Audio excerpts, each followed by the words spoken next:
a court banned him from using his own name. What he built instead became a global luxury car empire.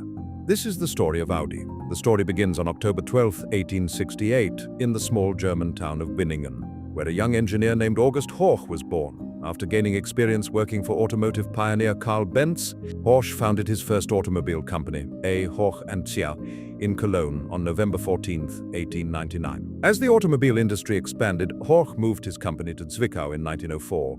But after disagreements with shareholders and management, he left the company in 1909. A German court then ruled that he could not use the Horch name on his new business. Determined to start over, Horch searched for a new name. During a discussion with friends, the son of one of his business partners suggested translating Horch, which means listen in German, into Latin.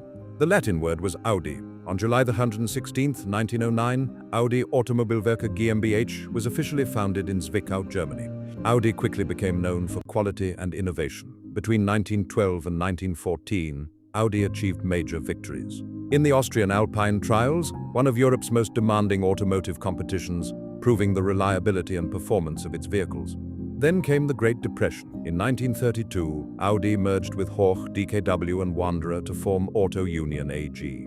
This merger created the famous four-ring logo still used today. Contrary to popular belief, the rings do not represent four wheels. Each ring represents one of the four companies that united to survive difficult economic times. During the 1930s, Auto Union built some of the most advanced racing cars in the world. By the late 1930s, its legendary Type C race car produced more than 500 horsepower from a supercharged V16 engine, making it one of the most powerful racing cars of its era. These Silver Arrow race cars competed against Mercedes-Benz and helped push automotive engineering to new heights. World War II brought devastation across Germany.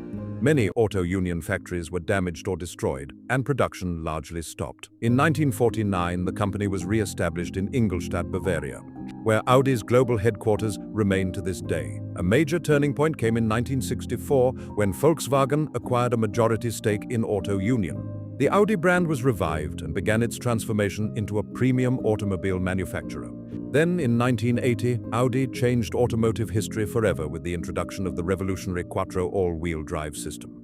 Quattro dominated rally racing, helped Audi win multiple World Rally Championship titles, and transformed how performance cars were built around the world. Over the following decades, Audi introduced iconic vehicles such as the Audi A8, A4, A6, A8, TT, Q7, RS models, and the legendary R8 supercar. Today, Audi is part of the Volkswagen Group, employs more than 88,000 people worldwide, generates tens of billions of euros in annual revenue, operates production facilities across multiple countries, and delivers around 1.7 million vehicles every year. Audi vehicles are sold in more than 100 countries, and the company has produced millions of cars ranging from luxury sedans and SUVs to championship-winning race cars and high-performance supercars. Its famous slogan, Vorsprung durch Technik, meaning progress through technology, has become one of the most recognized slogans in automotive history. More than 125 years after a court forced August Horch to give up his own name, the company he rebuilt from scratch when he was 5 has become one of the most recognized luxury car brands on earth. Every Audi on the road today is proof that one setback can sometimes create an empire.